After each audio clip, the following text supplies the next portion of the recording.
uma das coisas boas de se amar. E é pelo abraço mais fácil que a infraestrutura tem que ser para todos, seja para abraçar um amigo que há tanto não se vê, ou para diminuir o custo desse enorme prazer. Prazer de rever, que se confunde com o direito de ir e vir, e buscar o pão de cada dia e vir ao encontro daquilo pelo qual se escolheu existir. Uma terra, várias águas, um céu e um povo tão gigante. É tanta coisa boa que chego a ficar ofegante. Mas isso tudo é emoção, emoção de ver gente se ligando a tudo que essa terra pode dar, ou melhor ainda, o direito de levar.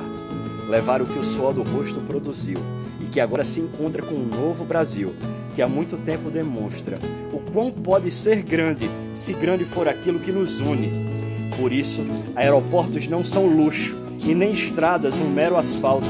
Os portos não podem ser esquecidos e nem as ferrovias serem passado. Infraestrutura é questão de Estado e é dessa forma que estamos levando. Pensando nos que virão e deixando o legado do encontro. O encontro do povo com as possibilidades e do Brasil com sua grandeza.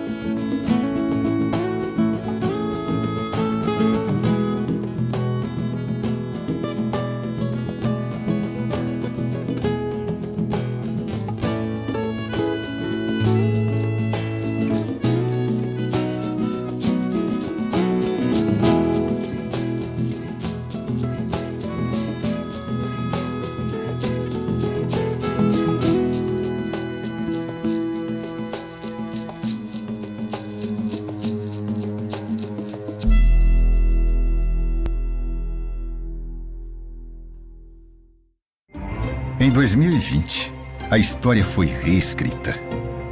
Os desafios não foram simples.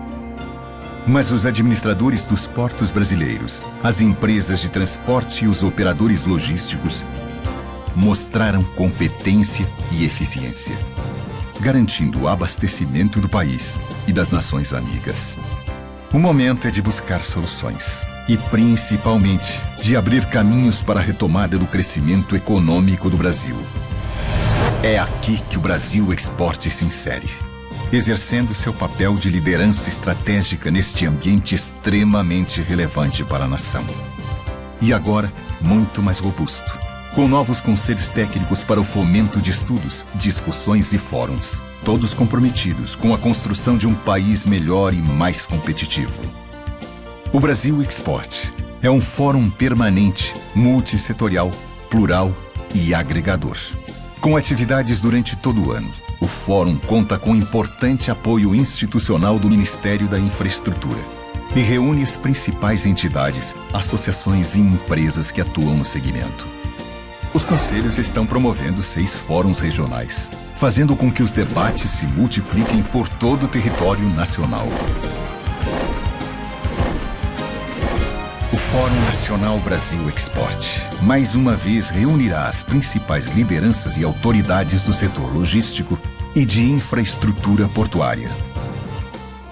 Sintonizado com o crescimento de encontros virtuais, o Brasil Export continua realizando webinários e videoconferências, garantindo uma rica fonte de troca de conhecimentos e experiências. Mantendo parcerias com os principais portos do mundo. A missão internacional do Brasil Export, o destino será Dubai. A comitiva brasileira também participará da Expo Dubai, concorrido evento global com a participação do Pavilhão do Brasil. Brasil Export, Fórum Nacional de Logística e Infraestrutura Portuária, discutindo ideias e apontando caminhos.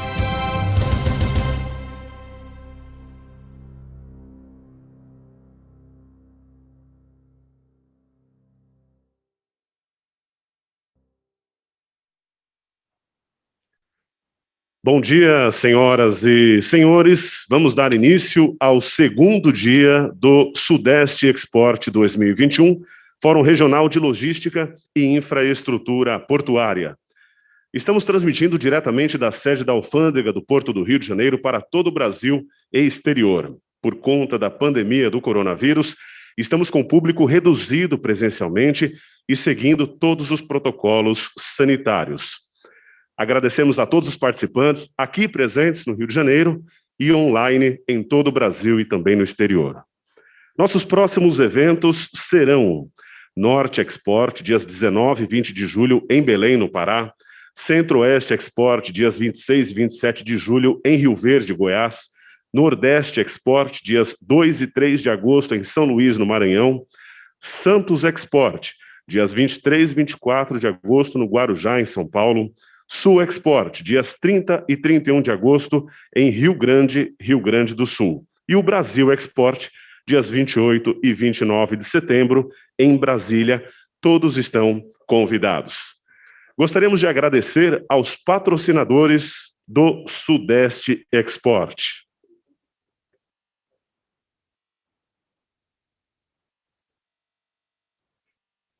ABP, Associação Brasileira dos Terminais Portuários. Associação Comercial de Santos. ATP, Associação de Terminais Portuários Privados. CNT, Confederação Nacional do Transporte. Companhia Docas do Rio de Janeiro. Deep World Santos. IBL, Instituto Brasil Logística. Piacentini do Brasil. Porto de Vitória. Praticagem do Brasil. Rumo Logística. Samarco Advogados. Santos Brasil. Santos Port Authority. SOPESP, Sindicato dos Operadores Portuários do Estado de São Paulo. Suzano. O Sudeste Export tem o apoio institucional do Ministério da Infraestrutura e a realização é da Una Marketing de Eventos. Senhoras e senhores, para darmos início ao primeiro painel desta manhã, com o tema O processo de desestatização dos portos de Vitória e de Santos e os impactos dessas iniciativas nos demais portos da região, convido para vir ao palco para a apresentação o senhor Ricardo Molitzas, conselheiro nacional do Brasil Export e conselheiro do Sudeste Export. Para a moderação, o senhor Marcelo Samarco, conselheiro nacional do Brasil Export.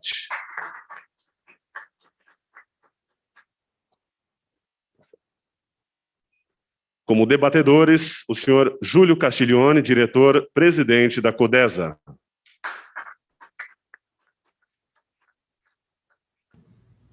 Senhor Mário Povia, diretor de gestão portuária da CDRJ.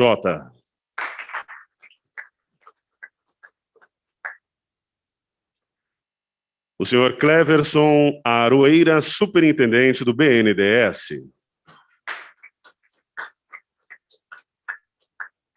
E online teremos também a participação do senhor Fernando Biral, diretor-presidente da SPA Santos Port Authority. Os senhores podem ocupar os seus lugares. Convido para fazer a abertura deste painel e o uso da palavra o senhor Ricardo Molitzas.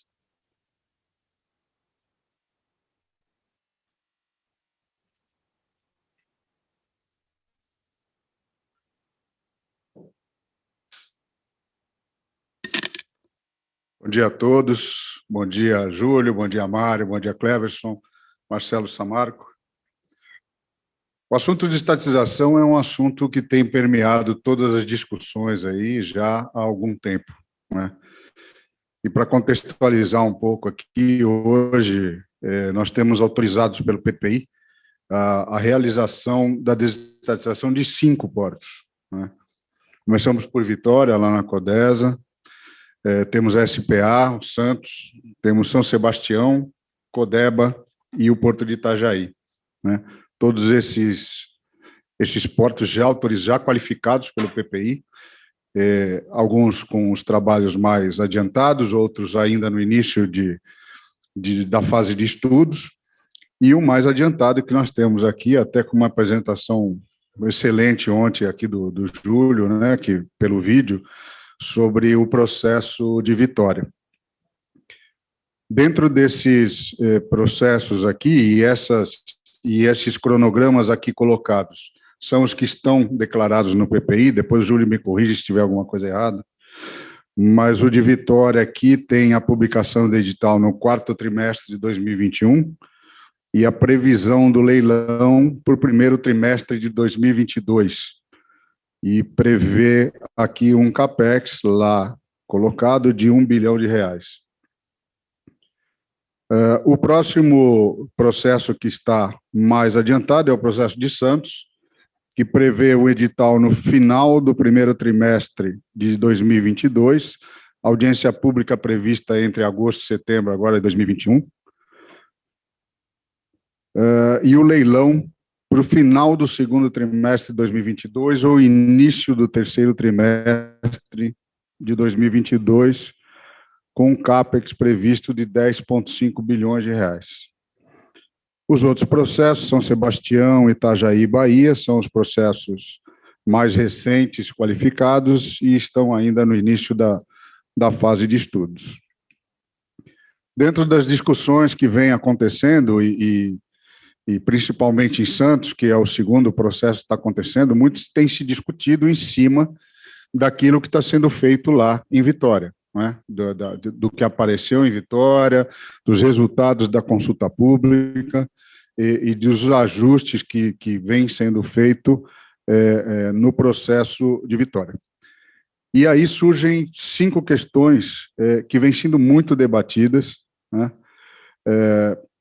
Lá em Santos, principalmente, por ser o próximo processo, que é a questão da segurança jurídica dos contratos, né? Nós já temos alguma coisa vista no processo da Codesa, mas o ambiente da Codesa é vamos dizer, contratual, né? O ambiente em Santos é um pouco diferente, né? São outros contratos, são uma quantidade maior de contratos, com condições diferentes, né, de vencimento, isso tudo. Então, esse é um tema que tem trazido uma preocupação no processo lá de Santos. O outro ponto é a participação no leilão. Quem pode participar do leilão? Existem algumas limitações, por exemplo, se não me falha a memória, no processo de Vitória, 15% de participação unitária, no máximo de 40%, mas tem uma questão lá que diz que ela não tem direito a voto ou a veto nas questões relacionadas ao Porto, que é uma questão também que entendo que merece discussão.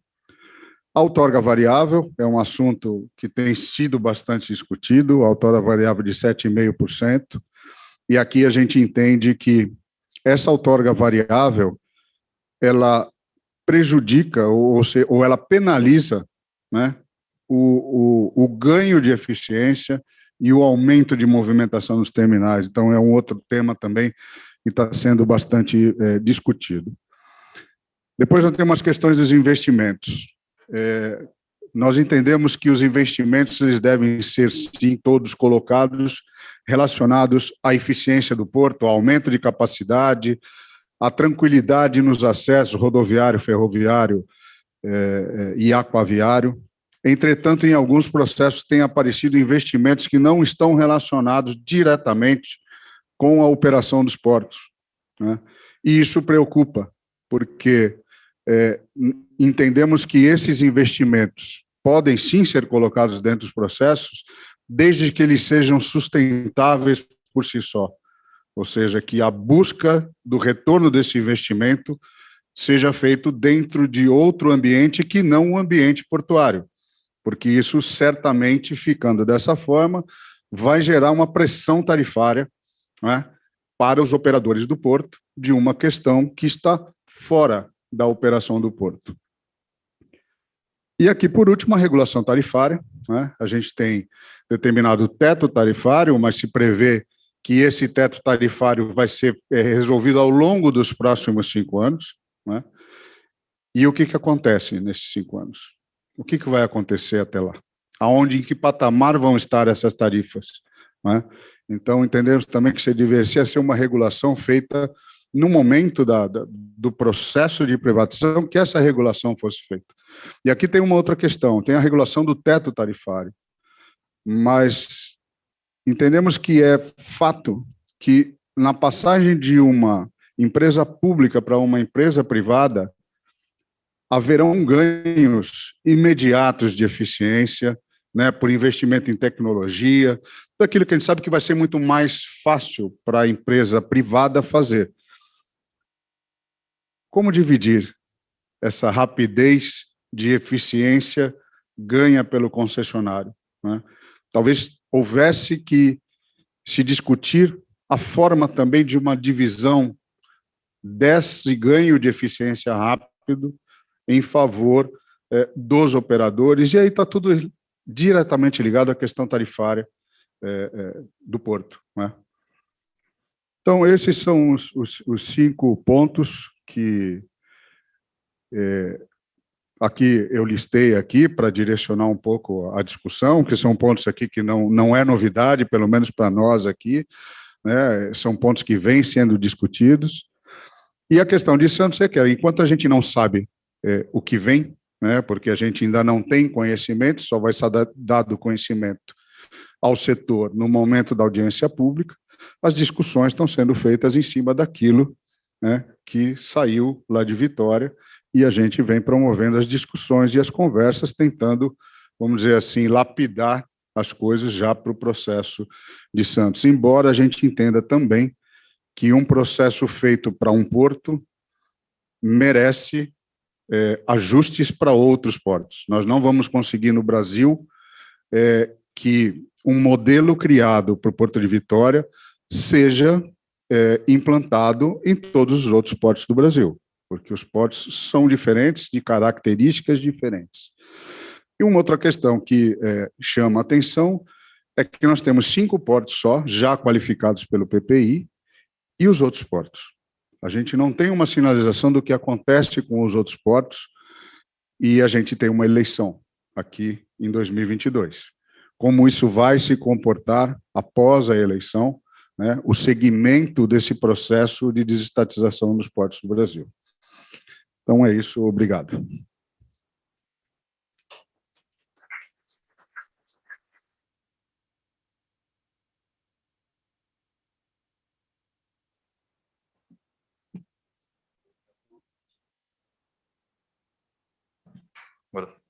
Bom dia a todos.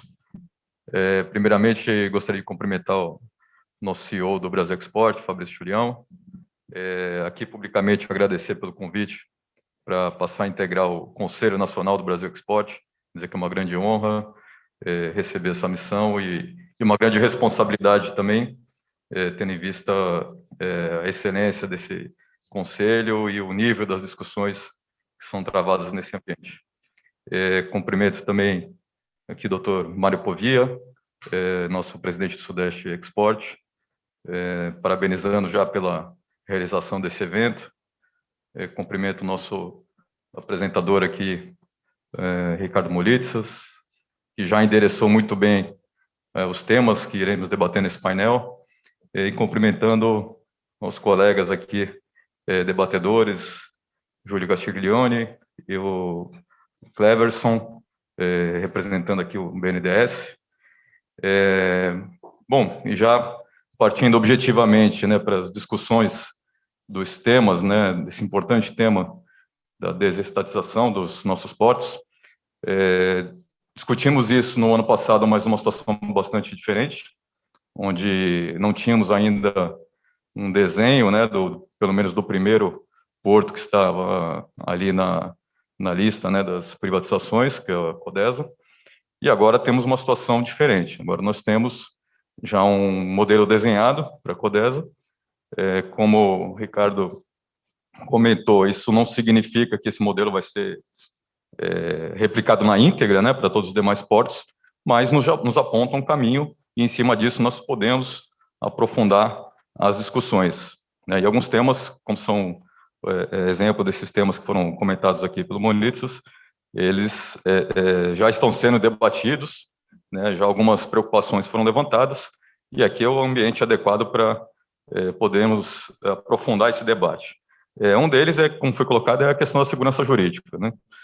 O setor ele tem se manifestado a respeito disso, com relação à segurança jurídica em face dos contratos vigentes, né, dos prazos que estão vigentes, que, de acordo com o desenho da CODESA, esses prazos deverão ser respeitados pelo concessionário privado, e a questão das renovações, né, em que termos, e se haveria, né, uma garantia de renovação desses contratos. Gostaria aqui de fazer essa provocação para que o Júlio, com os comentários dos demais, possam refletir a respeito e expor as suas opiniões.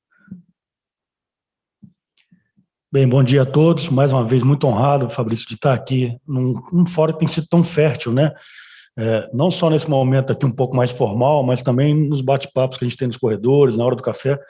A gente tem recebido muito influxo, muita ideia, e, assim, estejam certos de que essa conversa que a gente está tendo aqui nesses fóruns tem reverberado lá nas conversas do grupo de trabalho, junto com o BNDES, junto com os órgãos do governo federal, com a própria CODESA e com a ANTAC também. Bem, eu acho que tinha 5 pontos que o Ricardo colocou, o Marcelo está colocando mais um aqui. A vontade que a gente tem é sair respondendo tudo, né? Embora a gente não tenha ingenuidade de achar que tem resposta perfeita e assim, com plenitude para todos os pontos. Mas eu vou me ater aqui à pergunta do Marcelo. É uma questão que tem sido recorrente, e ela é recorrente porque ela é relevante, ou seja, o que está colocado em foco é o modelo de transição, ou a forma, a dinâmica que se colocará para essa transição dos contratos de arrendamento que hoje existem, que possuem natureza jurídica de direito públicos, portanto, são contratos administrativos em sua essência, e a partir da chegada da nova concessionária, esse contrato, então, passaria a assumir uma natureza privada. Bem, colocado dessa maneira um pouco mais simples, né, diminuindo o problema, parece que será fácil, mas não, de fato não será, porque não é algo usual, não é algo corriqueiro que um contrato que nasça como público, ele passe a ser privado ainda durante a sua vigência. Então, a gente está muito sensível a essa questão. Eu já começo te respondendo, Marcelo, fazendo uma certa meia-culpa aqui em nome do grupo de trabalho. Na primeira redação que nós fizemos, né, na minuta de concessão que foi levada, Cleverson, à comunidade, à sociedade, de fato, a redação ali, embora parecesse para nós clara, no sentido de que estava resguardado o ato jurídico perfeito, que estava resguardado o núcleo obrigacional que vinculavam as partes, não foi assim entendido por quem leu essa minuta. Então, já durante a consulta pública, recebemos diversas contribuições em relação a esse ponto. No dia da audiência pública também isso foi tratado, muitas pessoas se inscreveram para tratar desse assunto, e aí a gente não tem que ter compromisso com equívoco, né, Ricardo? Assim, não tem nenhum capricho, nenhum arroubo de pessoalidade, não há problema nenhum em fazer um freio de arrumação e fazer a correção da redação. Isso foi feito, né, o relatório em relação às contribuições da consulta pública, aliás, assim, diga-se de passagem, foram mais de 300 contribuições, todas elas respondidas, e nesse relatório lá, então, a gente fez uma nova redação. A impressão que a gente tem agora é de que essa sensação de insegurança diminuiu sensivelmente, mas também não temos, de novo, nenhuma ingenuidade de achar que ela vai simplesmente se dissipar. Ainda há dúvidas, né? Algumas dúvidas eu considero de fato oportunas, tecnicamente demandam a nossa atenção, mas eu aproveito o ensejo para dizer o seguinte, assim, o que nós estamos tentando, aí é uma questão mais conceitual, tá? Para a gente poder avançar. Nós estamos tentando fazer com esse projeto da CODESA é entregar, de certa forma, aquilo que os empreendedores no Brasil sempre pediram do governo. O que os empreendedores sempre pediram? Olha, eu estou tentando empreender, eu estou tentando gerar riqueza, renda, mão de obra, arrecadação tributária, e o governo está me atrapalhando. Então, esse intervencionismo exagerado do Estado atrapalha o crescimento do país. E, de certa forma, de novo, simplificando a questão, o que nós estamos fazendo com o caso da CODESA é dizer, olha, nós estamos dando um voto de confiança ao mercado, nós estamos considerando que os players têm maturidade para, entre eles, acharem um consenso, e, evidentemente, esse consenso tem que estar conectado com o interesse público. É isso. Assim. E nada que a gente possa analisar nesse processo da CODESA pode se desconectar desse conceito, desse elemento central, eu diria, que é a liberdade negocial que o mercado quer, que o mercado tem exigido. Bem, se isso é verdade, nós precisamos também entender que não dá para você ter o melhor dos dois mundos. E o que é o melhor dos dois mundos? Não dá para que um arrendatário hoje, né, que participou de uma licitação, Fabrício, que ganhou o certame, e não é fácil, essa gincana documental que é a licitação no país, né, doutor Mário, a gente falava sobre isso ontem, é uma missão tormentosa para quem licita e para quem decide participar da licitação. O cara vence, o cara ganha o contrato, mas a rigor ele tem um prazo de vigência contratual já definido, 20, 25, 30 anos, e uma expectativa de direito em relação à segunda perna do contrato. É disso que se trata. É claro que no ambiente portuário existe sempre uma expectativa um pouco mais reforçada, no sentido de que a segunda perna do contrato ela vai se confirmar, né? Até porque a gente sabe como é complexo você remodelar o contrato, então é natural. Mas a gente não tem que analisar no plano fático, eu estou falando do plano jurídico, e no plano jurídico não há um direito adquirido, há uma expectativa de direito. Portanto, para esse modelo novo da Codesa, eu acho que a gente não pode alimentar a expectativa de que o arrendatário tenha assegurado o direito à segunda perna. Isso não pode acontecer, primeiro porque não acontece hoje, e segundo porque se a gente admitir isso, nós estamos dando algo que não, aí vou enfatizar, que não se conecta com o conceito que está por trás do modelo da Codesa, que é de liberdade, de permitir que as forças de mercado possam se harmonizar. E aí, trocando em miúdos, o que eu estou querendo dizer se o cara cumpriu os 25 primeiros anos do contrato e chegou lá no final dessa primeira perna do contrato, ele tiver uma proposta boa para a concessionária e a concessionária tiver uma contraproposta boa para o arrendatário, é natural que as partes celebrem um acordo. Aliás, eu acho até que é mais factível que isso ocorra. Mas a gente não pode garantir isso, porque isso é uma contradição ao próprio sistema. Assim. Se a gente está querendo garantir liberdade negocial, então não pode o Estado, já no modelo, a prioristicamente determinar lá no contrato de concessão, no edital de licitação, que, finalizada a primeira perna, ele não vai ter necessidade depois de concorrer, de apresentar uma proposta que seja sustentável, que seja atrativa. Então, ontem nós recebemos uma contribuição durante a audiência pública da alienação da Codesa, né, Clécio? Estávamos eu, o superintendente Clécio, o secretário Piloni, e uma das reivindicações dos arrendatários, e aí peço até desculpa, não quero ser impactante, nem polêmico, nada disso, apenas sendo franco, sem perder a doçura, né? O pedido foi, olha, será que não dá para garantir um direito de preferência para quem já é arrendatário? A resposta precisa ser clara, assim, não. Né? Não é possível, porque hoje isso já não é possível, e porque isso também, como eu disse, seria um descompasso com o próprio conceito que está por trás do modelo de concessão da Codesa. Mário e Cleverson gostariam de complementar? Vou passar a palavra então para o doutor Mário. Bom dia a todos. Queria cumprimentar o Fabrício, parabenizar pelo evento. Também a todos que nos assistem, é um prazer tê-los aqui. Cumprimentar Ricardo Molitz, Marcelo Samarco, Júlio Castiglione, Cleverson Aroeira. Bom te ver também, Cleverson, depois de muito tempo. E, bom, sobre segurança jurídica, eu acho que é fundamental que a gente tenha em mente que, primeiro, o modelo da concessão em si, desenhado por BNDES, pelo governo federal, pela autoridade portuária e pela agência reguladora, isso dá uma legitimidade muito grande, né, para o que virá, né? E então me parece que no day after da concessão há muito pouca dúvida, né, quanto à segurança jurídica, um modelo bem desenhado, muito discutido, né? Até se questiona tanto tempo de discussão, mas isso é necessário, é importante que se discuta. E até porque tem muita gente envolvida, tem trabalhador portuário, tem autoridade portuária, tem governo, tem arrendatário, armador, prático, enfim, todo o ecossistema ali que transita pela atividade portuária. Então, eu não tenho realmente nenhuma dúvida quanto à segurança jurídica a partir da concessão. Bom, mas e as regras de transição, né? A segurança jurídica hoje para os arrendatários, e eu colocaria inclusive nessa equação também o operador portuário pré-qualificado, aquele que não tem área, mas é pré-qualificado para operar no porto em regime público, né? A segurança jurídica para eles, me parece que sim, o assunto está muito bem endereçado, né? O que nós não podemos acreditar, né, é que tudo vai continuar como está, porque a proposta é de mudança, né? Então, mudanças efetivamente ocorrerão, né?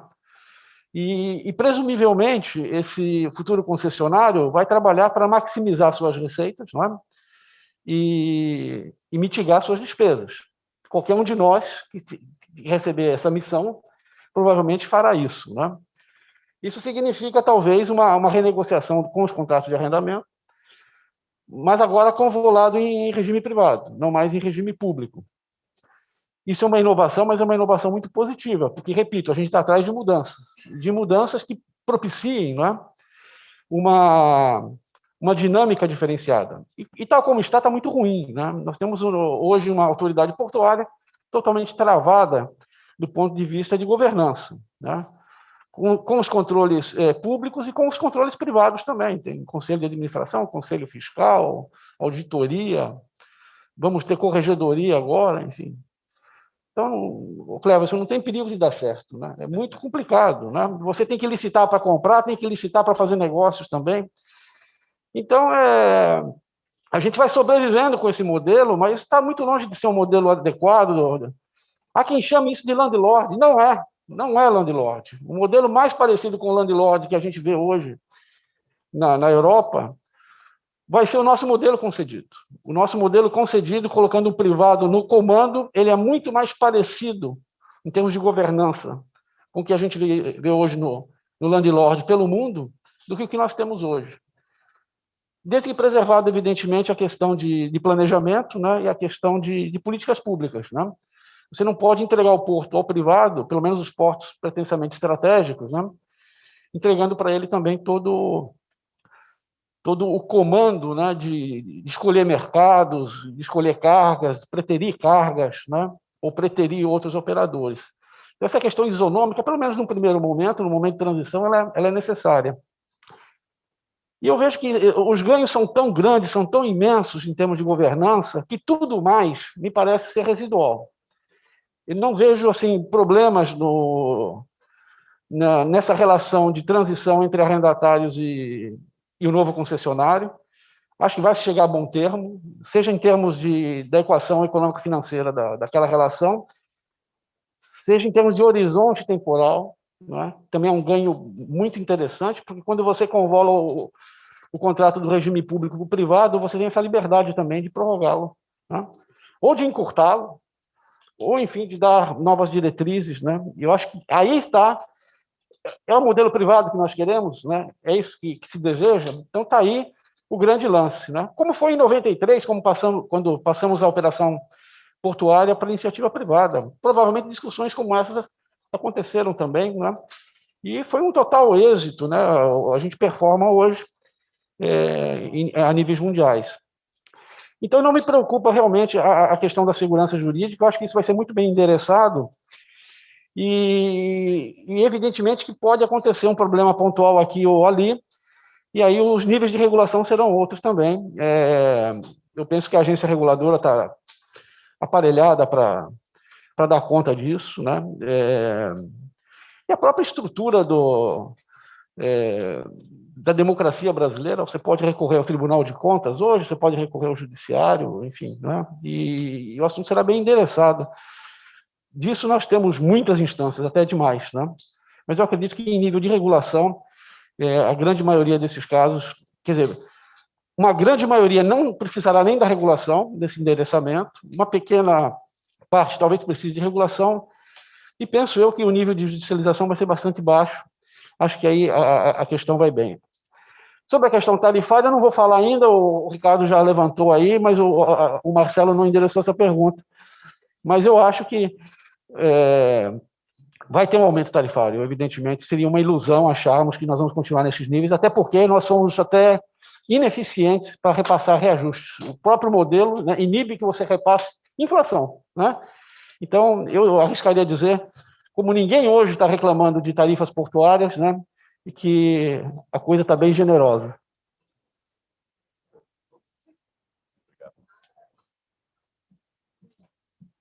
Bom dia a todos. Muito obrigado pela oportunidade da gente estar aqui discutindo nesse fórum tão qualificado. Eu cumprimento o Ricardo, Marcelo, Júlio, Mário e a organização do Brasil Export por esse evento de altíssimo nível. Esse projeto, o projeto de participação privada, atrair a participação privada para a gestão dos portos, está sendo muito bom para o banco participar dele, e a gente está falando aqui, de fato, de dar um salto no setor portuário, né? E é algo que já foi feito em outros setores. E aí, ontem, na audiência pública, a gente teve a oportunidade de falar um pouco sobre isso, o quanto que a gente está incorporando a esse processo aprendizado de outros setores que vem desde a década de 90, né? Então, embora a operação portuária já seja privada, o fato é que a gestão portuária, né, as companhias docas, com todas as limitações que elas enfrentam, elas estão presas a um modelo que ele já se mostrou que está superado, né? Então, o setor portuário ele acabou ficando para trás, preso a um modelo do século passado. E aí, lógico, né, o avanço para um modelo novo, a gente vai enfrentar várias questões. Agora, as questões que foram enfrentadas, né, no setor elétrico, no setor aeroportuário, no setor rodoviário, estão sendo enfrentadas agora no saneamento. Em todos os setores de infraestrutura, a gente teve esses avanços, e se a gente olha para trás, nos níveis de investimento, níveis de eficiência, ganhos operacionais que todos os setores enfrentaram, né, telecomunicações, é realmente gritante como os setores conseguiram evoluir e como pode ser aberta uma avenida de possibilidades para o setor portuário com um novo modelo, né? Esse preâmbulo, Marcelo, é só para falar de que realmente a gente tem, nessa discussão regulatória, uma série de questões a definir, mas eu não poderia acrescentar melhor do que o Júlio já colocou e o Mário, quantas possibilidades se abrem, por quê, né? Vamos lá, um arrendatário hoje, pela regulamentação vigente, né, o que ele pode esperar é que ele vai participar de uma licitação ao final do seu contrato, né? E que ele tem que amortizar todos os investimentos, né, até o final do contrato. Ele não pode contar que ele precisa de uma renovação para amortizar seus investimentos ou para completar a rentabilidade esperada, porque o esperado é que ele faça isso ao longo do contrato. E aí, fim do contrato, ele tem que participar de uma licitação, né? E ganhar dessa licitação para um novo período. Essa é a regra do jogo, né? Imaginar que ele pode postergar, na verdade, você está considerando um subterfúgio, um plano B, que não é a regra do jogo original, né? E aí eu acho que a gente tem que comparar dessa forma, né? Qual é a regra do jogo atual? Que é, findo o contrato sem um direito de renovação, mas sim a possibilidade de participar de uma licitação, comparar isso com uma negociação possível e flexível que o arrendatário terá quando o seu contrato terminar com o concessionário privado. E aí a comparação, é incrível a quantidade de benefícios que essa segunda negociação traz para a mesa. Por quê? Porque hoje, né, o setor público vai oferecer para esse arrendatário, né, um edital de licitação que é totalmente baseado em preço, né, que ele vai ser feito dentro de limites muito bem definidos ali daquela área, é um processo que vai ter passado por órgãos de controle, é um processo que tem um contrato com uma repartição de riscos muito limitada, enquanto uma negociação entre o arrendatário e a concessionária, sendo uma negociação privada, você tem inúmeras possibilidades de discutir alocação de risco, de conversar sobre investimentos, né? Não, olha, o concessionário faz esse investimento que eu faço o complementar, ou eu transfiro o investimento todo para o arrendatário, ou o concessionário assume uma parte. Vejam, esse tipo de possibilidade das partes se complementarem, isso não está na mesa hoje. E a gente traz isso tudo na negociação entre os privados, num contrato cujas regras elas vão ser definidas a partir, né, da vontade das partes de construir o melhor negócio para o porto e para a operação. Então, a gente imaginar que essa negociação ela pode ser prejudicial para o arrendatário, na verdade, só se a gente supor que o concessionário terá o direito de abusar do seu poder de mercado e impor ao futuro arrendatário, né, impor a esse operador, uma condição que é contrária aos interesses da concessão. E aí, se a suposição é essa, na verdade, a gente já está contando com um concessionário inadimplente com contrato de concessão e com a agência que não vai cumprir o seu papel. Porque o contrato foi escrito para que isso não aconteça, né? Os incentivos são dados, né? São, olha, o concessionário do porto, ele vai ser um parceiro com flexibilidade e capacidade de investimento. É nisso que a gente tem que olhar, né? Eu estou trazendo um concessionário e estou dando para ele um ferramental que hoje as companhias docas não têm. Vamos, o caso da Codesa. O concessionário vai ter que aportar 300 milhões de reais de equity, mínimo. 300 milhões, vão entrar no porto, dinheiro novo, né? E o concessionário vai ter regras de apresentar, né, proposta de melhorias no PDZ para o Ministério, né, o Ministério de Infraestrutura, e vai ter uma oportunidade de discutir com os arrendatários, vem cá, como é que a gente melhora a sua operação aqui?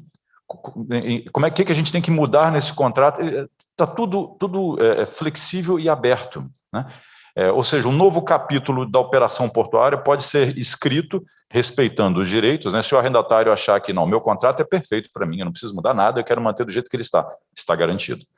Agora, se o arrendatário acha que a vida pode ser melhor na operação, isso é totalmente possível nessa negociação que se inicia e não é possível hoje, né? Então, na verdade, a gente só vê possibilidade de melhoria, né? Não tem como piorar na relação arrendatário e concessionário.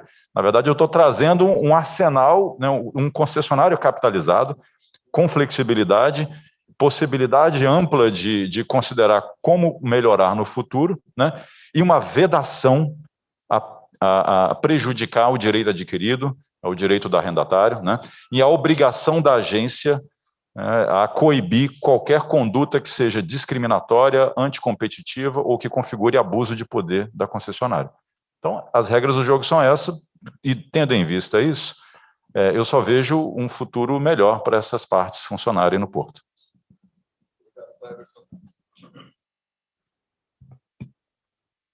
Obrigado, Cleverson. Gostaria aqui de cumprimentar o nosso presidente da SPA, da Transport Authority, Fernando Biral, e já endereçar para ele uma outra questão que ele pode responder e depois repassando ao Cleverson para complementar e aos demais colegas aqui do painel. Como foi comentado pelo Moritsas, existe também uma questão relacionada à participação, né, dos atuais arrendatários, né, dos operadores portuários, na concessão, né, na empresa, na companhia concessionada, né, no leilão.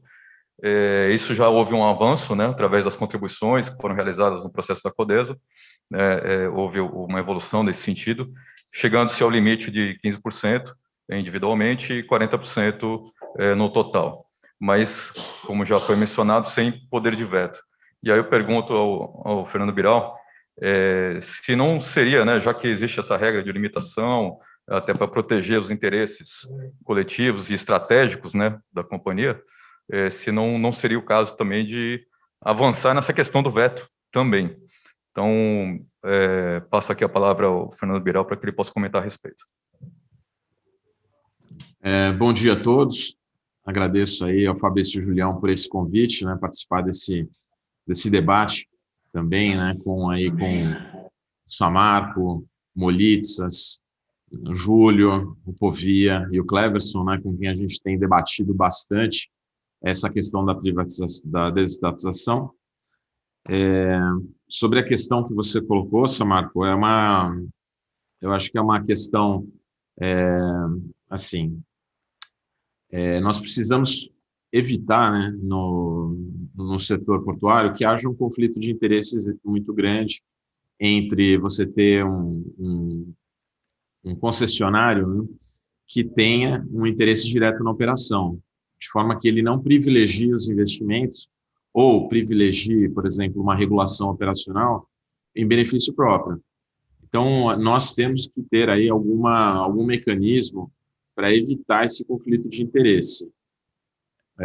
O mecanismo de vitória, eu acho que ele é um mecanismo que vai funcionar muito bem lá para o Porto, né? No caso de Santos, a gente precisa avaliar se esse mecanismo também pode ser utilizado dessa maneira ou se a gente tem que aprimorar, tá?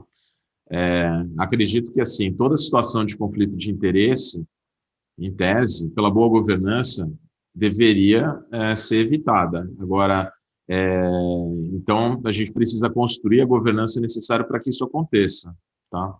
Eu acho que isso responde, né, a pergunta. No caso, assim, das outras considerações que o Molitsas fez no início, eu acho que já foi bastante, assim, debatido, o posicionamento aí brilhante aí do Júlio, do Povia, do Cleverson a respeito aí da renovação de contratos. Eu acho que, assim, hoje, quer dizer, se fala muito de segurança jurídica, mas eu acho que esse é um termo que a gente deveria substituir no debate, porque não é a questão não me parece que a gente tem um problema de segurança jurídica, né? Existem incertezas, talvez a gente tenha que ir direto ao ponto, né, Molitsas, para, tipo assim, a renovação de contratos que preocupa os operadores, porque, quer dizer, no Brasil a gente nós temos uma cultura de não ir muito direto ao ponto, faz parte da nossa cultura latina, né? A gente não sei o quê, utiliza algumas palavras, mas, assim, o fato é que o que realmente preocupa, né, os operadores é a renovação de contratos. Então, eu acho que, nesse sentido, a pergunta já foi bem respondida. No resto, eu acho que em segurança jurídica a gente não tem. A mesma questão, por exemplo, também sobre os investimentos. Por exemplo, no caso do Porto Santos, a gente acredita que os investimentos são absolutamente necessários. Pelo menos que a gente está trabalhando com um consórcio, né, para relacionar. Mas, assim, a gente está aberto, obviamente, para discutir o pacote de investimentos que vai ser proposto, mas, assim, hoje, assim, temos uma carência de infraestrutura, e se a gente não endereçar, por exemplo, até a questão do túnel, né, a ligação seca, como é que a gente depois vai... A gente escapou de um acidente agora, né, que quase impede o funcionamento das balsas. Então, assim, para a gente é absolutamente vital, por exemplo, o túnel, que ele aconteça.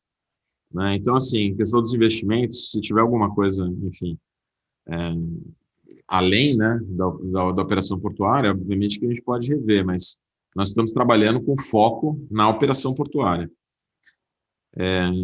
Bom, eu acho que esses são, em termos de regulação tarifária, e eu acho que, assim, a gente tem que contar aí com a regulação que está sendo proposta, né, também para a Codesa, que eu acho bastante eficiente, e eu acho que tende a ser mantida aí no caso de Santos também, mas prevê justamente aí uma atuação muito forte da agência. Então, eu acho que a gente tem mecanismos para controlar qualquer abuso de poder econômico, tanto do ponto de vista tarifário, quanto do ponto de vista de renovação de contratos. Né? Que existe aí uma agência reguladora, existe o CAD, né? Outros mecanismos podem ser inseridos aí também no pacote de concessão para, pelo menos, garantir que haja vamos dizer assim, na renovação, haja uma negociação justa. Bom, só queria passar rapidamente aqui uma apresentação para, na verdade, mandar uma mensagem, aproveitar o fórum. Eu não poderia deixar de dizer o seguinte, quer dizer, a Codesa já está aí muito próxima, né, na desestatização, né, Júlio? Então, você já está nos finalmente, mas eu ainda tenho que vender o peixe aqui de Santos para dizer o seguinte, tranquilizar um pouco a comunidade portuária de que a companhia ela está preparada para a desestatização. Tá? Por que nós estamos colocando esse ponto? Porque, assim, nós recebemos alguns inputs do Market Sound, algumas preocupações de investidores em relação à desestatização. Então, eu queria aproveitar só essa ocasião, rapidinho, não é para fazer comercial aqui da gestão, não, mas é para a gente tranquilizar o nosso público, né? Então, eu vou pedir para passar rapidamente, né, os slides. Pode passar. Aqui, esse slide do BNDES, né, fala sobre a governança do projeto, o cronograma, né? Aqui estimado, então, nós estamos terminando a fase 1, né, que é os estudos, né, e aí nós, depois, na sequência, estamos agora iniciando a preparação dos documentos que serão colocados em audiência pública. Tá? Estamos nessa fase, expectativa do leilão aí no segundo semestre. Podemos passar rapidamente. Os estudos, né, que já foram concluídos, eles foram no sentido de analisar o modelo regulatório institucional, foram feitos vários estudos de mercado, estudos técnicos operacionais, uma avaliação socioambiental, né, diagnosticando toda a situação ambiental. e também foram feitas uma série de diligências em relação à parte contábil, parte legal, avaliações de RH, parte de governança e a parte atuarial, né, principalmente em relação ao Portos, que para nós também é um capítulo superado, tá? O plano ele está equacionado. Pode passar. Pode passar, vamos em frente. Aqui, só para falar um pouquinho, né, o Porto, como todos sabem, teve um crescimento, né, vem tendo um crescimento já consistente há muitos anos. 2020 foi um ano especial, 2021 está sendo ainda mais especial, né? Crescemos aí, estamos crescendo 8% esse semestre, longe ainda de Vitória, que cresceu 30%, né? Foi o melhor semestre aí de Vitória. Parabéns aí, Júlio. Mas, enfim, Santos teve um crescimento consistente ao longo dos últimos anos, podemos passar, né, de 5%. Nós fizemos aí durante a gestão uma série de ações para preparar o Porto para a desestatização. Então, a gente tem muita tranquilidade para dizer que hoje o Porto está realmente preparado, né? Isso daí incluiu a nova poligonal, o novo PDZ, né? Atualização dos valores dos contratos, os acordos, né, que a gente, com a DP World, que era um dos pontos também aqui que nós estávamos discutindo no começo da gestão, a celebração dos contratos de transição e as modelagens também que nós fizemos para os leilões, os próximos leilões. Pode passar. Também homologamos aí os navios de 366 metros para entrarem no porto. Fizemos uma atualização, várias normas hoje da autoridade portuária foram reeditadas, né? Estamos, inclusive, trabalhando nisso também, simplificando, desburocratizando, tirando uma série de resoluções, acabando com esse negócio de resolução. Resolução aqui era um negócio que você tirava da manga a resolução, ninguém sabia direito. A nossa ideia é deixar as normas da autoridade portuárias bem transparentes no nosso site, para que todos possam ter acesso, né? E também na parte de infraestrutura, nós retomamos hoje, temos um contrato de dragagem próprio, quer dizer, sem qualquer recurso do Ministério, somos totalmente independentes hoje, retomamos as obras ferroviárias, né? Mas aí, graças também a acordos com a Portofer, aí eu reforço o que o Mário disse, né? Que realmente a situação hoje é muito ruim, reforço todas essas críticas que o Mário fez, a gente precisa evoluir para a desestatização, porque é a única forma da gente ter agilidade nos processos de infraestrutura, né? E pode passar. E na parte de gestão, nós tivemos um lucro líquido recorde em 2020, né, 202 milhões. Estamos reduzindo passivos trabalhistas, concluímos PIDV, talvez a gente até tenha mais um PIDV ainda esse ano, né? Estamos focando na parte de serviços digitais e o equacionamento também do Portos, que não é um mérito, é um mérito da secretaria, né? Nós, obviamente, eu e o Júlio trabalhamos muito nisso, mas é um mérito coletivo, mas esse assunto ele já está equacionado. Então, esse é um ponto para a gente também tranquilizar a comunidade. Pode passar? Eu acho que... Enfim, para a gente terminar aqui, a gente gostaria de dizer que, assim, tem um plano em andamento, né? O Porto ele não vai parar em função da legislação, obviamente, e nós vamos fazer novas licitações.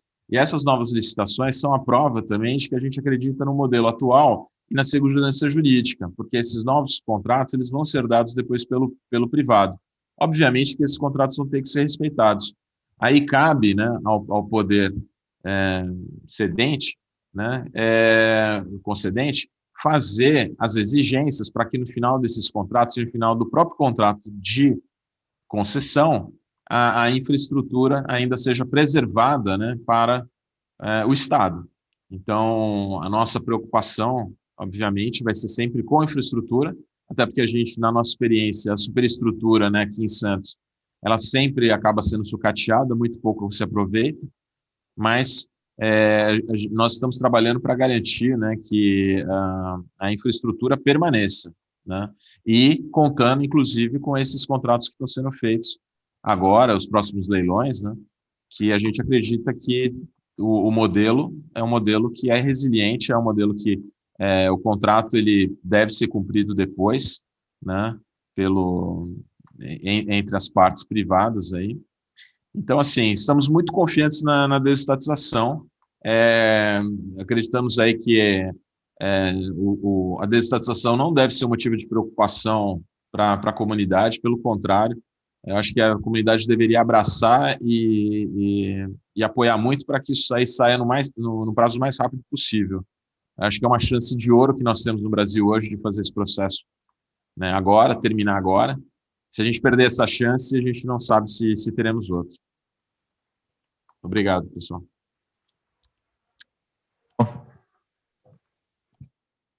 Obrigado, Birão. Concordo que realmente a questão da privatização ela deve ser, na verdade, o propósito é discutir, né, os detalhes, discutir o endereçamento de algumas questões pontuais, já refletindo em face da modelagem de Codesa, já pensando no processo de Santos, mas, de fato, é um grande avanço, vejo pelo menos como um grande avanço para o nosso setor. Eu gostaria aqui de endereçar, e já vou endereçar pelo tempo aqui, pouco tempo que resta de painel, 3 questões, e aí já aprofundando um pouco mais nos temas que foram levantados pelo Molitzas na abertura. Uma delas diz respeito à questão da outorga variável, né? A exemplo do processo de Codesa, nós temos aí lá uma outorga variável de 7,5% sobre a movimentação, e isso, na prática, seria, né, tá sendo enxergado como uma penalização, né, uma melhor eficiência e qualidade, né, nas operações. Então, um primeiro ponto seria esse, se nesse amadurecimento dessa questão, né, e já pensando, projetando o processo de Santos, se está sendo pensado algo em termos de equilibrar, né, e equacionar essa questão, até em termos de estímulos, né, e bonificação àqueles que vão estar performando melhor nas suas operações. Esse é um ponto. Outra questão com relação à pressão sobre o caixa da companhia concessionada, né, fazendo um comparativo aqui entre Codesa e SPA. Na questão da SPA, nós temos a possibilidade de serem incluídos, além da concessão da gestão portuária, também a possibilidade aí de serem incluídos o túnel, né, para ligação seca entre as margens do porto, e aí estamos falando de investimento em cerca de 3, 4 bi, e também a ferrovia interna do Porto de Santos, algo em torno aí de 2 bi. Logicamente, são obras de extrema relevância, né, para um incremento das operações. Santos tem a expectativa de um aumento significativo, relevante, né, de movimentação, conforme traçado no PDZ, mas a preocupação do setor é como que esses investimentos, tanto na possibilidade do túnel ser incluído, como da FIPS, serão equacionados de modo a não impactar, né, nos custos frente aos operadores, né, do condomínio.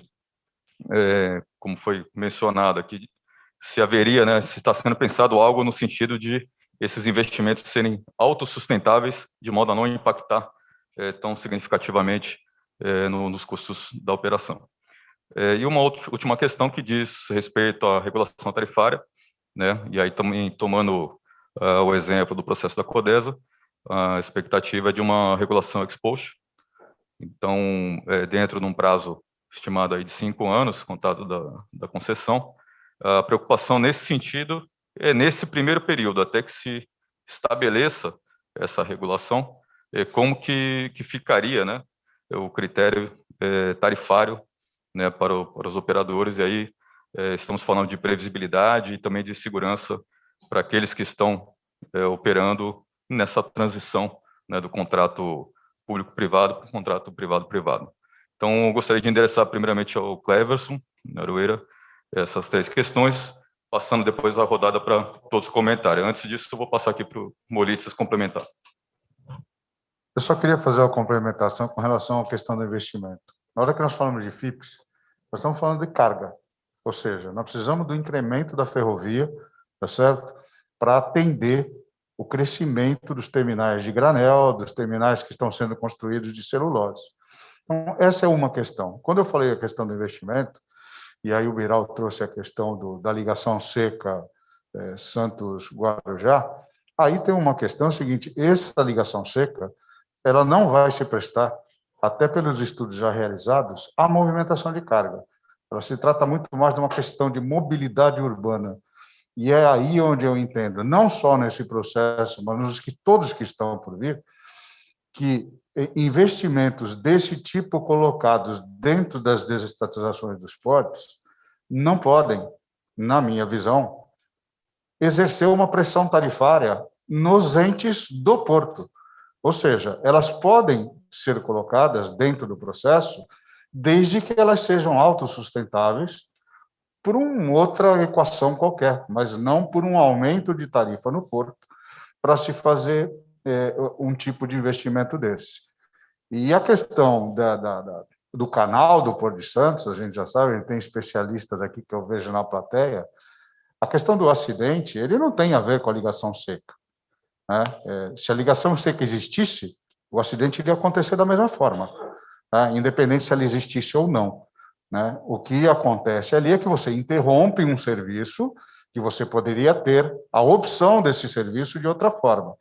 Mas a questão do canal do Porto de Santos, né, da forma como ele opera, estamos sujeitos à ocorrência de acidentes como esse que ocorreu, independente, né, se existe ou não a ligação. Você acontece, o efeito ruim disso é você interromper essa travessia, né, e que seria suprida se houvesse uma outra alternativa para isso. Então, só para deixar um pouco mais claro, quando eu falei de investimento, é isso. Se relacionado à carga, ok, vamos colocar aqui, vão ser outros modelos, se bem que a FIP se entende que ela deva acontecer antes da privatização, num outro modelo, né? Mas a questão de investimentos que não estão diretamente ligados à operação do porto, né, deveriam ser estudadas formas de financiamento dessas obras, mesmo que colocadas dentro do processo de estatização.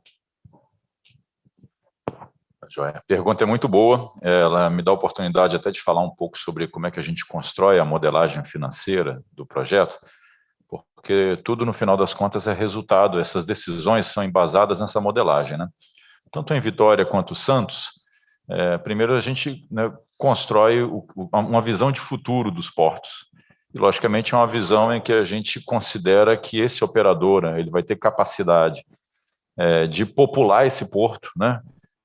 Uma capacidade maior do que as companhias docas têm hoje, com suas restrições. Então, no caso de Vitória, a gente considera que esse 1 milhão de metros quadrados que tem lá à disposição hoje, vazios, né, que o concessionário ele vai ter mais condições de fazer, mais flexibilidade para fazer contratos que ocupem essa área, né? Hoje a Codesa tem um rol muito restrito de modelos de negócio para explorar isso, né, e a futura Codesa terá mais flexibilidade. A partir desse desenvolvimento potencial do porto, né, a gente projeta a linha de receitas do fluxo de caixa, né? Então, estima-se, no caso da Codesa, que teve um EBITDA, né, em alguns anos negativo, mas ela está recuperando isso. A gente estima que dentro de 3 anos esse EBITDA vai estar chegando perto de 100 milhões e ele vai ter uma curva de crescimento razoável, significativa ao longo do tempo. É uma operação portuária que lá no final vai poder gerar algum EBITDA de centenas de milhões de reais, né? Então, essa linha de receita, quer dizer, a linha de receita com faturamento, e aí a linha de custos a gente considera base zero, o que é preciso para operar um porto de forma eficiente. Então, os consultores técnicos, eles buscam, interagindo com as companhias, a fazer essa construção de quanto custa operar, né, da forma mais eficiente possível. Quando a gente coloca isso no fluxo de caixa, né, e aí eu vou incluir nesse fluxo de caixa também todos os investimentos que são previstos, né, de operação portuária e tal. Então, quando a gente coloca isso tudo no fluxo de caixa, traz a valor presente, o valor resultante vai me indicar se tem um excedente ou não, né? No caso da Codesa, esse excedente é algo em torno de R$1 bilhão. R$1 bilhão depois de explorar, né, todo o potencial, de pagar todos os custos, de realizar todos os investimentos, tem R$1 bilhão excedente. Se a gente conseguisse identificar, inclusive, mais investimentos que são extremamente necessários, a gente poderia colocá-los no fluxo e reduzir esse R$1 bilhão. Mas todos os investimentos que foram previstos, a gente já incluiu como obrigatórios, E incluímos no contrato os incentivos para investimentos adicionais, né, que podem gerar receitas que a gente nem conseguiu enxergar, né, e a gente espera que isso aconteça, né. Essa é a aposta, né, que o concessionário consiga identificar mais oportunidades de investimento e de geração de receitas e de geração de negócio. O que fazer com R$1 bilhão no caso da Codesa, e aí o número de Santos vai ser outro, né, compatível com o tamanho do porto, né. E aqui é uma decisão de política pública que a gente, inclusive, bebeu na fonte de outros projetos que deram certo ou que não deram certo no passado, né. Uma opção, por exemplo, seria levar a leilão o porto por R$1 bilhão de pagamento à vista, no mínimo, ganha quem oferecer mais do que isso, né? E aí, o que nós veríamos? O vencedor, digamos, que ofereça um ágio de 10%, ofereça R$1 bilhão e 100. R$1 bilhão e 100 milhões entrando, né, para o caixa do Tesouro, ele recebe o porto, com uma projeção que nós fizemos, ele vai ter, né, logicamente, a projeção dele, né, as obrigações de investimento e tal, e vai operar o porto ao longo do tempo.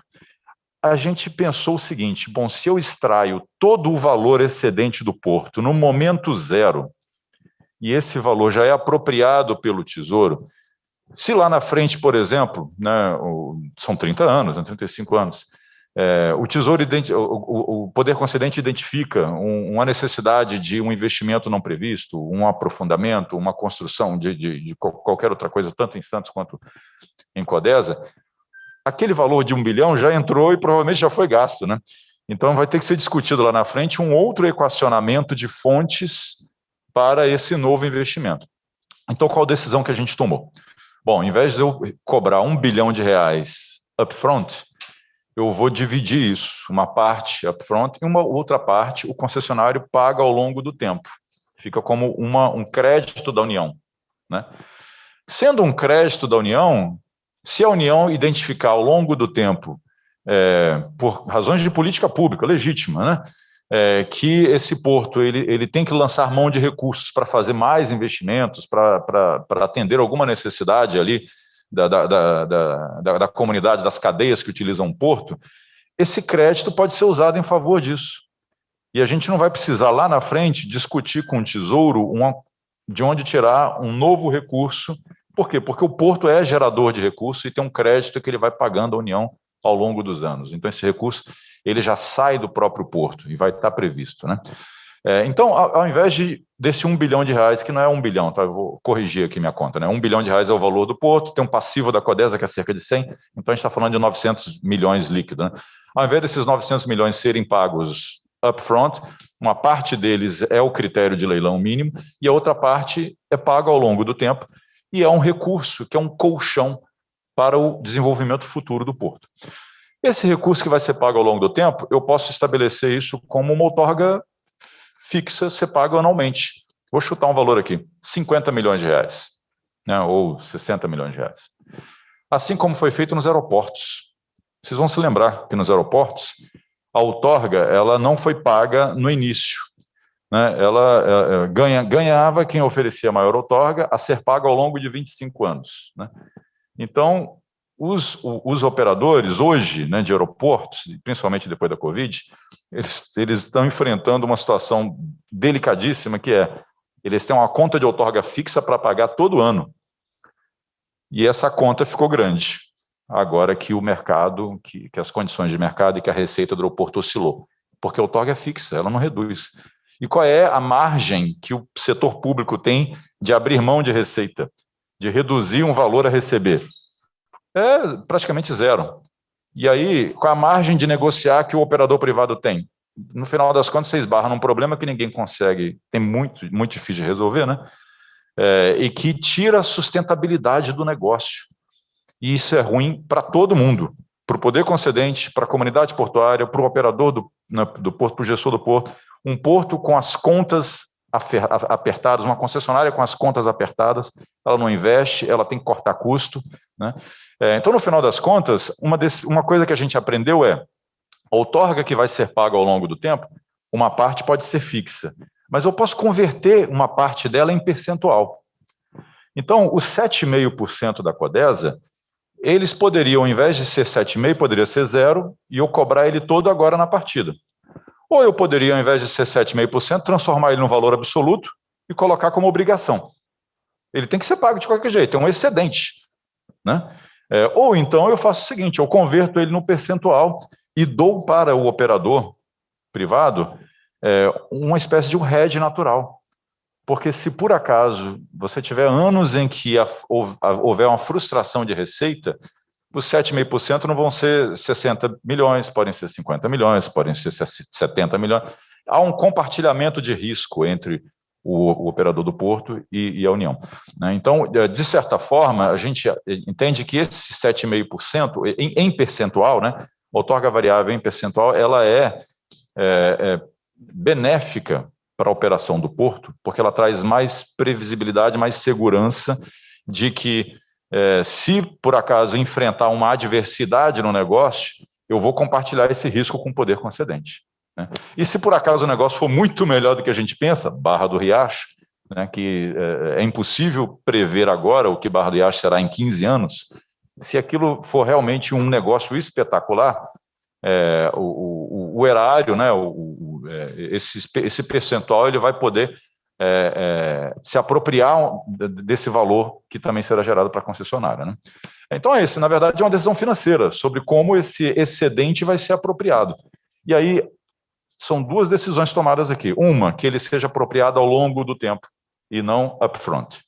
E duas, que ele seja apropriado num percentual e não no valor fixo. Então, ao longo do tempo, ele vira um colchão para o porto, e sendo um percentual, ele é um colchão que ele vai acomodar as oscilações, ele vai ser aderente ao desempenho do negócio, né? E aí eu já vou automaticamente responder as outras duas perguntas, porque está tudo conectado com isso. Quando a gente fez o fluxo de caixa e estimou os investimentos, eu naturalmente estou considerando ali que esses investimentos são sustentáveis a partir desse fluxo de caixa. Então, não existe no futuro possibilidade, né, de um aumento tarifário para repassar despesas desse investimento, porque esse investimento ele já foi precificado e vai ser atribuído ao concessionário como uma obrigação, sendo o risco dele suportar isso. E as tarifas, eu aproveito para fazer esse adendo, a maioria delas, no caso de Santos, né, que está em discussão, mas tudo indica que a gente está caminhando para esse lado, ela vai ser, as tarifas mais relevantes, elas vão ser reguladas ex ante, não ex post. E no caso de Codesa, tabelas 1 e 3, que são as mais relevantes, lá vão ser reguladas também ex ante.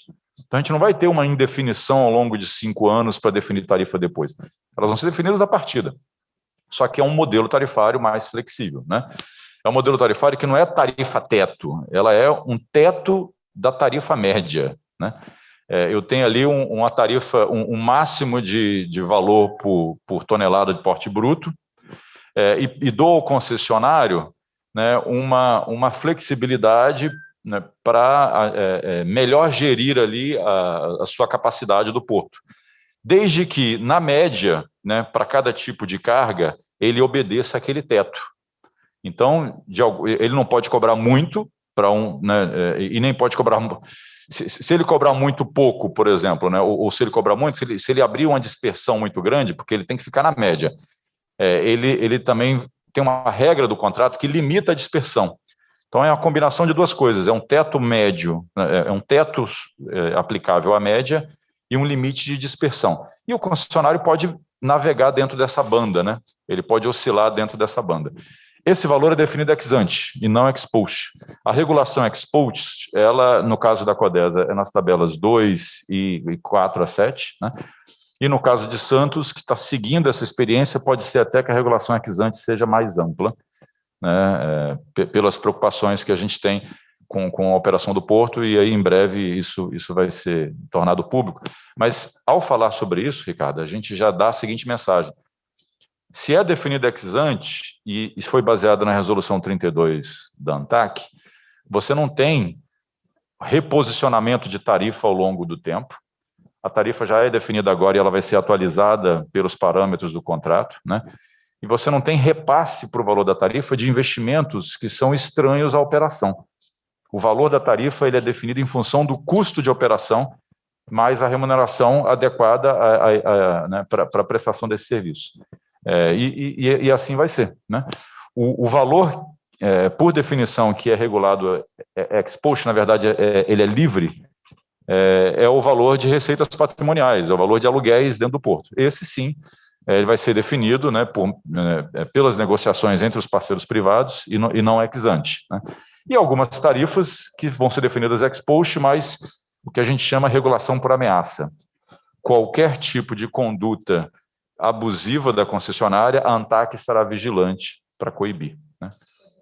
É isso, eu acho que eu acabei falando mais tempo do que eu previa, mas obrigado pela oportunidade aqui de falar sobre a modelagem. Obrigado, Cleverson. Acho que cobriu bem aí todos os 3 pontos, que são pontos extremamente relevantes, né, essa questão da desestatização. Então, resumindo a questão da tarifa, nós teríamos, então, para as tarifas básicas, uma regulação ex ante. Ex ante. E nas demais ex post. Então, isso. Esse seria o desenho. Isso. E aí, nas tarifas que mais preocupam o mercado, vai haver completa previsibilidade. Já vai ser definido na partida, no contrato, qual é o teto, né, da tarifa média, e aí tem essa mudança, né? Não é uma tarifa teto individualizada, é um teto da média. Ou seja, o concessionário vai poder trabalhar dentro de uma certa banda, logicamente, vedada a discriminação de usuários. Ele não pode, vou cobrar mais de você e menos do meu amigo, não é isso, né? Ele pode estabelecer, por exemplo, algum tipo de diferenciação por sazonalidade, né? Alguma coisa que melhore a gestão do porto, sendo que ele não pode, ele tem que respeitar um certo limite de dispersão e tem que ficar sempre abaixo da média. Se algum ano, por acaso, ele passou da média, no ano seguinte ele tem que devolver. No ano seguinte vai ter que praticar tarifas mais baixas para devolver aquele excedente. Perfeito. Agradeço o Cleverson Aroeira, representando aqui o BNDES, agradeço pela participação no painel. Eu vou passar a palavra aqui ao Dr. Mário Povia, na sequência ao Júlio Castiglione e ao Fernando Biral. Peço a cada um para observar nosso tempo aqui já está se exaurindo. Vou pedir para que façam as suas considerações finais em 5 minutos cada um. E aí depois volta aqui para a gente fazer o fechamento do painel. Doutor Mário, por favor. Eu serei bastante rápido. A questão da remuneração da outorga variável, que é a expressão que você usou, eu acho ela positiva, como o Cleverson colocou, ela tende a compartilhar esse risco, né? E acho que ela é bastante positiva. Então, acho que tem um pouco de mimimi aí nessa questão, muita coisa conceitual. Olha, mas por que a gente não trabalha assim? Não vejo problema nenhum. Acho positivo e acho bacana que o setor portuário comece a trabalhar com essa questão. Aqui na Docas do Rio, nós temos esse modelo com bastante êxito. Em 2 contratos de arrendamento da CSN e da Vale, esses contratos estão lastreados no preço do minério internacional e no dólar. Então, se a empresa se apropria desse ganho, ela compartilha com Docas e paga uma outorga maior. Se o mercado vai mal, ela diminui a outorga. E isso tem funcionado muito bem. São os nossos contratos de maior receita, inclusive, né? Então, eu acho que, primeiro, não é um modelo totalmente estranho ao setor portuário, e eu vejo com bons olhos. A segunda questão, Ricardo, você foi muito preciso na tua colocação, e o Cleverson também argumentou muito bem, a questão da ligação seca. Por que vai colocar isso numa conta, né, onde o usuário do porto vai pagar essa conta, né? Isso vem da experiência de outras concessões, né? O setor ferroviário trabalhando com subsídio cruzado, enfim. Isso cabe na conta da equação econômica financeira da concessão, mas você tem razão. Ao fim e ao cabo, essa conta ela está indo para a concessão, né? A contrário do senso, é que o Cleverson ele cravou a cunha, né, numa base tarifária dada. Em tese, você poderia recuar numa base tarifária ou numa base de outorga fixa, de contratos de arrendamento, né, e jogar para a sociedade pagar essa ligação seca, tá certo? E não deixar isso na conta da comunidade portuária, bem entre aspas, né, vamos colocar assim, né? As 2 argumentações são válidas, são tecnicamente precisas, né? E aquela história, são 2 verdades, tá certo? E passível de se escolher qual a verdade. Assim como poderia a ligação seca ir para a concessão rodoviária, como foi aventado originalmente, né? e reequilibrar por prazo lá, como é feito muito comumente no setor rodoviário e também no ferroviário. No portuário é que o TCU torceu o nariz para isso, não sei porquê, por conta de problemas do passado. Marcelo, qualquer outro ponto? A regulação tarifária, eu vejo como... como é que eu vou dizer? Eu não teria muito problema com relação ao modelo de Vitória. Eu acho que, nesse momento, ela está muito interessante o modelo proposto, me parece muito razoável, né? Para não se incorrer, por exemplo, no modelo australiano, né? Porque a tendência é aquela que foi colocada aqui inicialmente, né? Num primeiro momento, vai maximizar as receitas e vai minimizar as despesas, tá certo? E é razoável que o empreendedor privado vá ao mercado aquilatar até quanto ele pode cobrar por aquilo, tá certo? Então, há uma defasagem original por conta de mera inflação que a gente não repõe automaticamente, né? E eu não sei como o modelo vai apropriar isso, se ele vai dar essa inflação já de imediato, enfim, né? Mas o fato é que cabe sim aí algum reequilíbrio tarifário, né? Por conta dessas questões. A questão do compartilhamento de ganhos, acho que foi o Molitas que colocou aqui na fala inicial dele, né? O nosso modelo ele não prevê isso de forma automática, né? Isso ocorre muito nos modelos de concessão com tarifa, né? Tanto no setor elétrico, telecomunicação e no rodoviário, que tem pedágio. Setor rodoviário também. Sim. Agora, no nosso setor, não, né? O nosso setor é um modelo de foto, não é um modelo de filme, né? Então, não tem a tarifa estrito sensu, né? Então, como é um modelo de foto, a gente não volta para reequilibrar, né? Acaba se apropriando disso. É possível que, como a gente está entrando no modelo de concessão, e eu estou falando aqui do modelo de arrendamento, né? E no modelo de concessão, como o Cleverson falou, você possa fazer o ajuste no ano seguinte. Olha, no ano seguinte a tua matriz tarifária vai ter que ser revisitada, e isso é muito interessante. Embora tenha um custo regulatório muito alto, né? Isso vai ter que ter um acompanhamento, e, enfim, a agência reguladora vai ter que se adaptar a isso, mas é um custo regulatório alto, não é algo simples, tá certo? E sempre há a possibilidade de você também... Eu não vou falar manipular, que é uma palavra muito forte, né? Mas você dar uma maquiada nesses dados, né? E acabar trabalhando com subsídio cruzado dentro do próprio modelo, né? Marcelo, acho que é isso. Eu não vou me alongar muito, não, porque senão vou deixar todo mundo cansado. Obrigado, doutor Mário. Eu agradeço também pela participação no painel, pelos comentários e esclarecimentos. Passo aqui a palavra ao Júlio Castiglione para as considerações finais. Bem, Oi, som. Um dos maiores desafios que eu tenho enfrentado aí dos últimos 2 anos na modelagem da Codesa é falar depois do Cleverson do Povia, né? O Marcelo, assim, com requinte de crueldade, fez 3 perguntas densas e me colocou para falar por último. A minha sorte é que o Birau ainda não falou, né? E aí a minha defesa também é de que ontem muita gente brincou comigo, inclusive por vídeo, que eu fiz um vídeo dinâmico, pessoa andando na beira do porto, né? Entenderam por quê, né, gente? Porque precisava ter uma paridade de armas. Por isso eu fiz o vídeo antes, para poder me proteger aqui desse grande desafio. Mas assim, não poderia ter uma explicação melhor e mais profunda do que o Cleverson colocou, e ainda mais com as contribuições do Povia. Então, vou me limitar a complementar. A gente falou de outorga, de investimento e de tarifa. Bem, na outorga, eu acho que ficou claro. Assim, o que é modelar, gente? Modelar, basicamente, é você empreender decisões de acordo com o arcabouço jurídico pré-existente e em compasso com as condições técnico-operacionais, econômico-financeiras. É isso. Então, dentre as possibilidades que a gente tinha na modelagem da Codesa, o que a gente está propondo é o seguinte: ao invés de cobrar o valor da Codesa, e aqui estou tentando me fazer entender de maneira mais simples, né? Em vez de cobrar o valor da Codesa na cabeça, de entrada, e aí sufocar o concessionário no contrato de 35 anos, por vir, nós tomamos uma decisão, ou seja, empreendemos a decisão, modelamos de maneira tal que ele pagasse metade na entrada, mais do que isso, se ele oferecer ágio, que ele pague todo o ágio também na entrada.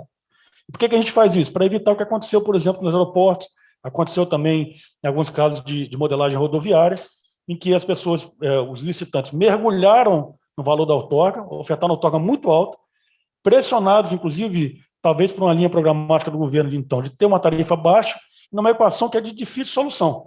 Né? Você tem a outorga alta, ainda tem que praticar uma tarifa baixa, fica muito difícil. Aí, com dificuldade de obtenção, inclusive, de crédito, aí eu não digo que fica difícil, fica impossível mesmo fechar a conta.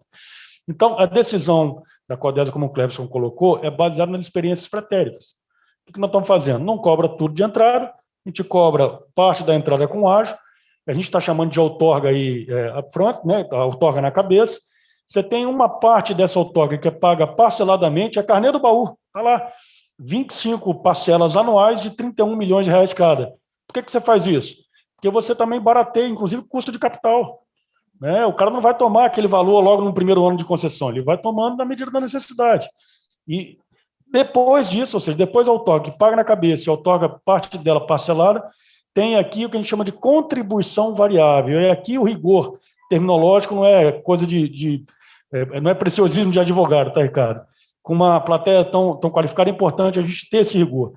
Quando você se refere aí à outorga variável, a gente tem chamado, na verdade, isso de contribuição variável. São esses 7,5% que incidem na performance da companhia.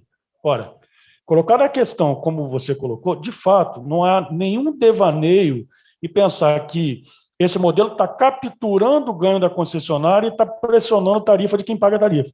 Mas com a explicação do Clécio ficou claro, assim, os 7,5% não são um plus, né? Não é algo a mais do que aquilo que vale a Codesa. Na verdade, é parte daquilo que vale a Codesa e isso está sendo pago de maneira mais suave, menos impactante para todo o sistema. Quando a gente fala em menos impactante para todo o sistema, eu estou querendo dizer que é menos impactante para a concessionária e, por conseguinte, para quem vai pagar a tarifa concessionária. Né? Em relação à outorga ainda, e aí conectando com o segundo ponto, que é investimento, Marcelo, eu considero assim, esse ponto que vou tocar de um requinte assim, que é notável. O que está sendo feito? Especificamente com essa contribuição variável, com essa outorga, nós podemos pegar o valor, e não tem nem limite do valor, né? Pode ser o valor todo, inclusive. Você pode pegar esse valor e, em vez de colocar isso no caixa único do Tesouro Nacional, você pode colocar isso no investimento do porto. Que tipo de investimento, Júlio? Não os investimentos que já estão previstos no caderno de encargos da concessionária, porque esses já estão na tarifa. Se surgirem novos investimentos, o calado de Vitória é 12,5, mas podia ser 14. Como é que vai fazer isso? Eu não sei, não sou engenheiro. Vai derrubar o Penedo, vai derrubar a Avenida Beira-Mar?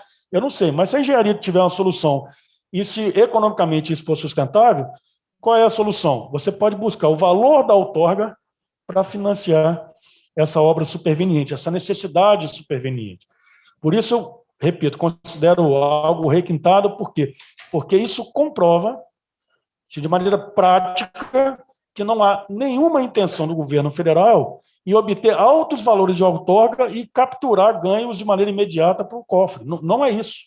Em absoluto, não é isso. E, por fim, aí, em relação à regulação tarifária, o Cleverson e o Mário já colocaram muito bem, eu só vou acrescentar um ponto. Nós tivemos uma experiência muito exitosa de mais de décadas aí no setor elétrico com os ganhos de eficiência, né? De busca de um custo eficiente. É o tal do fator X que chamam lá no setor elétrico. E, de certa forma, esse conceito está sendo incorporado para o modelo da Codesa. Então, o que nós temos lá? A gente vai ter estudo de benchmarking, a gente vai ter uma fixação de um custo que se considera o eficiente, e aí, só para ilustrar, imagine que o custo eficiente, segundo experiências de benchmarking, seja, por exemplo, para pagar o diretor-presidente da DOCA um salário de R$100.000. O exemplo é absolutamente fictício, tá, gente? Talvez até um certo ponto de desejo, mas não é absolutamente fictício. Então, imagine que ele tem que pagar R$100.000. Esse é o custo que se considera o custo ótimo, o custo eficiente. Se o concessionário quiser pagar 150 mil, ok. Mas ele não pode trazer para o sistema o custo desse sobrepreço, o impacto desse sobrepreço. Se ele estiver pagando R$50 mil, ok, é bom para ele tem um saving ali. Isso também está resolvido. Agora, o saving dele, ele captura parte para si mesmo, mas parte desse saving vai para a modicidade tarifária. Então, você percebe também que a gente está fazendo uma mudança de paradigma, né, Povia? A ANTAC tem, com a resolução normativa 32, já deu um salto qualitativo enorme em matéria de regulação tarifária. Mas o setor portuário, e digo isso sem o medo de ser mal interpretado, porque tive experiência também como regulador em outras áreas, né, de infraestrutura. O setor portuário, diferentemente do setor elétrico, até mesmo do setor rodoviário, historicamente, foi gravado por uma regulação tarifária por custo. Então, quanto maior fosse o custo da companhia docas, maior seria a tarifa a ser paga. Portanto, você não tinha incentivo nenhum à eficiência de custo. A resolução 32 já dá um salto enorme nisso. O modelo da Codesa já é compatível com a resolução 32, e a gente está trazendo as experiências de outros setores, como o fator X, o ganho de eficiência, para tornar a tarifa mais módica. E juro que eu estou finalizando agora, Marcelo. O Povia, eu não posso deixar de dizer, o Povia diz o seguinte: olha, eu acho que vai ter aumento de tarifa mesmo. Isso é o senso comum e é algo factível, razoável, até porque a regra de experiência autoriza esse raciocínio, né, Povia? Agora, eu devo dizer, pelos estudos que estão lá no modelo da Codesa, o Clécio vai lembrar disso, quando você compara a tarifa média de partida da concessionária, essa tarifa média ela é menor do que é hoje. Ela é menor do que é hoje. Júlio, qual é a alquimia? Olha, não tem alquimia. Eu estou falando de custo eficiente, eu estou falando de projeção, estimativas de receitas que hoje a Codesa, pelo modelo estatal, não consegue alcançar. E aí eu dou um exemplo. Lá em Barra do Riacho, né, a 70 quilômetros do Porto de Vitória ao norte, a administração, a gestão do canal de acesso não é feita pela própria Codesa, é feita lá por um dos parceiros comerciais históricos da Codesa, que é Portocel. Né? E aí, Portocel, por um acordo contratual, válido, legítimo, Portocel paga uma tarifa menor à Codesa e ela própria faz a dragagem, sinalização e tudo mais. Então, é possível que a Codesa, evidentemente, respeitando os acordos, com uma cooperação, com uma atuação harmônica com quem já está em Barra do Riacho, eu me refiro a Portocel, a Transpetro, possa ela própria assumir a gestão do canal, oferir uma receita melhor, prestar um serviço muito melhor e, com isso, baratear todo o custo do sistema, inclusive para quem está em Vitória, 70 quilômetros ao sul. Então, assim, isso que eu tinha para complementar aqui, me esforcei bastante, mas é o que eu tinha para pontuar. Obrigado, Júlio. Apesar da crueldade, valeu a inversão, porque você complementou, né, a fala do Cleverson, trazendo aí mais detalhes a respeito desses 3 temas que são importantíssimos. Obrigado pela participação. Eu passo a palavra aqui ao presidente da SPA, Fernando Biral, para que ele possa fazer as considerações finais, e em 5 minutos, que a gente, na verdade, já esgotou aqui o tempo do painel, o pessoal está me cobrando aqui. Biral, por favor. Tá joia, vou ser bem rápido. Acho que em relação ao torga variável ficou bem claro que não tem relação com as tarifas, né? Então, isso daí faz parte do valor excedente, então isso é bom ficar bem claro. Sobre a questão, só voltando do túnel, né? Eu acho que aí a gente tem uma externalidade, que é o impacto da operação portuária, né, existe sobre as balsas, e vai existir porque a gente vai ter navios cada vez maiores. E aí a gente vai ter um dilema lá na frente, que é o que a gente vai fazer com as balsas? Vai obrigar a população a ficar esperando muito mais tempo? Então, assim, eu acho que a operação portuária impacta, sim, nisso. Então, eu acho que isso já justifica, né? Obviamente, o túnel. Quando eu falei do acidente, eu falei sobre a situação hipotética que a gente teria caso esse acidente interrompesse a balsa, porque o acidente foi exatamente naquele ponto. Aí sim a gente teria uma crise também de grandes proporções aqui para a cidade, né? Que seria uma externalidade da operação portuária. Quer dizer, imagina um acidente causado pela operação portuária impedindo o tráfego entre 2 cidades. Então, realmente eu acho que o túnel ele se justifica de diversas formas. E agora, a questão sobre o impacto nas tarifas, aí que é a preocupação que me parece que é uma das principais, eu acho que a gente pode discutir. Acho que o túnel ele não é um negócio totalmente separado, não. Ele é um negócio que visa principalmente a mitigar essa externalidade, tá? Mas aí o quanto que isso pode se refletir na tarifa ou não é uma outra conta que eu acho que o Cleverson colocou muito bem, que assim não necessariamente precisa estar.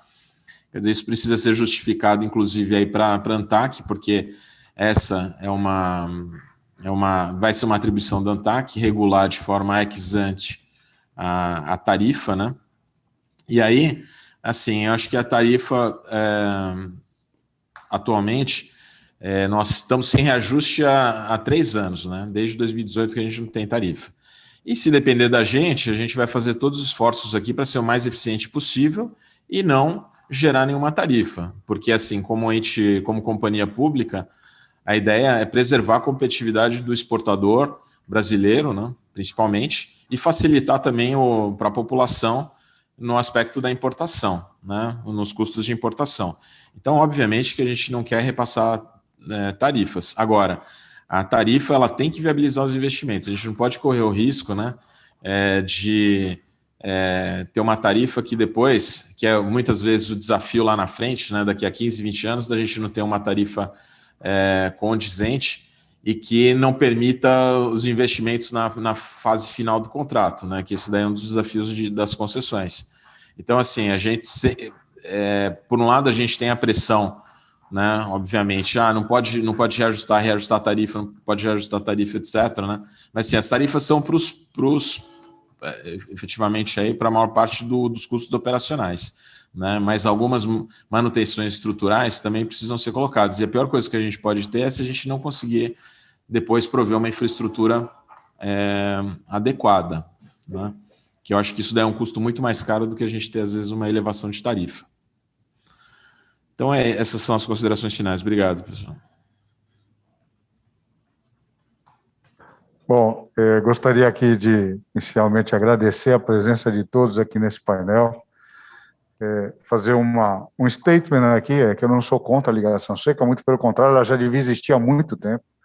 A questão que se discute é se ela vai haver com esse investimento pressão tarifária ou não, né?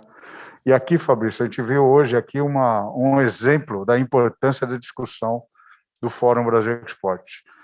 Essa explicação que o Cleverson trouxe aqui hoje com relação ao taxa variável é a primeira vez que eu escuto, né? Então, isso aqui mostra as questões também colocadas pelo Mário, a complementação do assunto aqui pelo Júlio. Isso mostra a importância dessas discussões, né? Discussões que vão acontecer ao longo dos outros regionais, né? E em Santos, certamente, nós vamos discutir muito esse assunto, né? E já fica aqui o convite para vocês estarem lá conosco dia 23 e 24 de agosto, no Guarujá, onde esse tema vai ser um dos temas mais importantes da discussão. Então, muito obrigado pela participação de vocês e encerramos aqui esse painel.